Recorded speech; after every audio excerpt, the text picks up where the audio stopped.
One of the functions of bones is hematopoiesis, which is the process of production of blood cells which continues throughout life, replacing aged cells. Normally, blood production occurs in the bone marrow to a specific stem cell called hematopoietic stem cell. During hematopoiesis, hematopoietic stem cell in the bone marrow give rise to two main blood precursors, namely myeloblastic lineage and lymphoblastic lineage. The lymphoblastic precursors will mature into lymphocytes, which are white blood cells, and will further be divided into B lymphocytes and T lymphocytes. On the other hand, the myeloblastic precursors, these will further also mature into erythrocytes, which are red blood cells, thrombocytes, which are platelets, and leukocytes, which are white blood cells. In this lineage, leukocytes will further be divided into granulocytes and monocytes.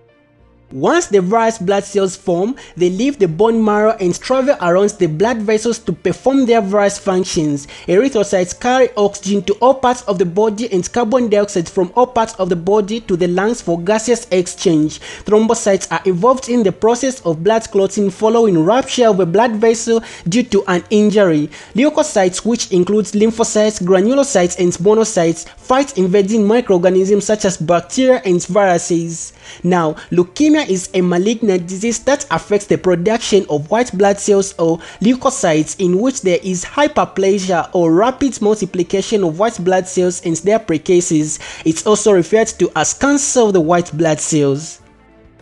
Acute leukemia is caused by abnormal mutations in the precursor of blood cells in the bone marrow, which leads to abnormal multiplication of white blood cells. However, this can be associated with the following predisposing factors: excess exposure to radiations, certain chemicals such as benzene, viruses, chemotherapy, and genetic factors. Classification of leukemia is named whether it is acute or chronic and whether it affects lymphocytes, granulocytes, or monocytes. Mainly, there are four types of leukemia: acute and or chronic myeloblastic leukemia and acute or chronic lymphoblastic leukemia.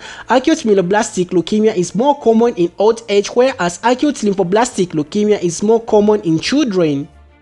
Well, if you are following, so far we have done the definition of leukemia, the cause of leukemia, the predisposing factors of leukemia, and the types of leukemia. Let's now go to the pathophysiology of leukemia. Having done the normal physiology, we'll go directly into the abnormals. Leukemia has two effects on the body. First, the white blood cells may not mature properly as they develop and may lack the ability to fight infections or foreign bodies in the bloodstream, so hence the patient may experience fever, frequent bacterial viral infections, enlarged lymph nodes, and bone pain. Secondly, due to rapid multiplication of white blood cells, this may take up a lot of space in the bone marrow. This means that the other normal blood cells growing in the bone marrow get crowded up, and it's tough for them to survive with the extra competition for nutrients.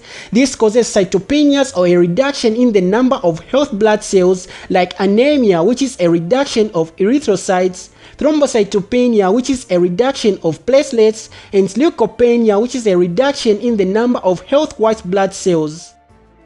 These abnormal white blood cells may settle in the liver and spleen, causing hepatosplenomegaly. The patient may also experience fatigue due to anemia, easier bleeding due to thrombocytopenia, headache due to cerebral hypoxia, and fullness in the stomach due to hepatosplenomegaly. So we can say that the signs and symptoms for leukemia are fever, frequent infections, enlarged lymph nodes, bone pain, hepatosplenomegaly, fatigue, bleeding, headache, and fullness in the stomach.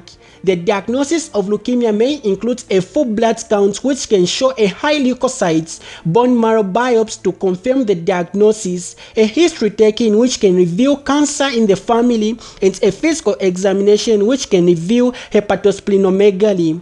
However, the treatments can include cytotoxic drugs, analgesics, steroids, antibiotics, radiotherapy, surgery, and palliative treatments.